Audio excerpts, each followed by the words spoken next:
زمزم کے کنویں کی ملکیت حاصل کرنے کے علاوہ عبد المطلب کی زندگی کا دوسرا اہم واقعہ ابرہہ کا بیت اللہ پر حملہ ہے۔ تاریخ میں اس کو واقعہ فیل کے نام سے یاد کیا جاتا ہے۔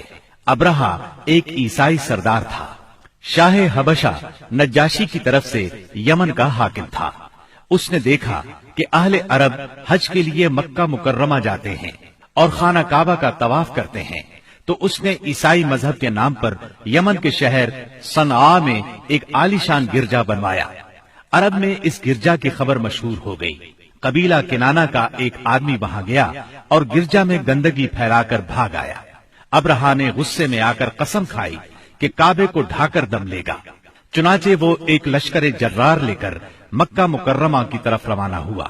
راستے میں عرب کے جس قبیلے نے بھی مزاحمت کی، ابرہہ نے اسے تہہ تیغ کر ڈالا، یہاں تک کہ وہ مکہ معظمہ کے قریب پہنچ گیا۔ وہاں کے لوگوں کو اپنے ارادے سے خبردار کرنے کے لیے اس نے اہل مکہ کے جانور پکڑ لیے۔ ان جانوروں میں عبد المطلب کے 200 اونٹ بھی تھے۔ عبد المطلب کو ابرہہ کی چڑھائی کی خبر ملی تو وہ خانہ کعبہ کی دیواروں سے لپٹ گئے اور رو پڑے، اللہ سے اپنے گھر کی حفاظت کی دعا کی۔ قریش کے چند سرداروں کو لے کر ابرہہ سے ملنے کے لیے گئے اور اس سے اپنے اونٹوں کی واپسی کا مطالبہ کیا۔ ابرہہ ان کی بات سن کر حیران ہوا اور بولا، تم نے اپنے اونٹوں کی واپسی کی تو بات کی، کعبے کے متعلق ایک لفظ بھی نہیں کہا۔ میں تو یہاں کعبے کو ڈھانے کے لیے آیا ہوں۔ عبد المطلب نے جواب دیا، اونٹ میری ملکیت ہیں، اس لیے ان کی رہائی کے لیے چلا آیا۔ کعبے کا مالک اللہ ہے جو اپنے گھر کو بچانے کی پوری طاقت رکھتا ہے۔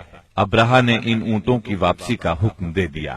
یہ اپنے اونٹ لے کر مکہ معظمہ واپس آ گئے۔ 60-70 ہزار کا لشکر تھا اور اس میں 9 یا 13 ہاتھی تھے۔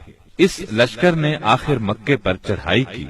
لشکر مکے کے نزدیک پہنچا تو محمود نامی ہاتھی نے مکے میں داخل ہونے سے انکار کر دیا اور وہیں بیٹھ گیا۔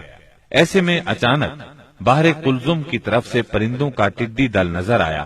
ان کے پنجوں اور چونچوں میں کنکریاں تھیں۔ جن سپاہیوں پر وہ کنکریاں پڑتی ان کے اعضاء کٹنا شروع ہو جاتے۔ ان کنکریوں کے گرنے سے ابرہہ کی فوج اور ہاتھیوں کا جو حشر ہوا وہ بلا شبہ تاریخ عالم کا ایک نہایت حیرت ناک باب ہے۔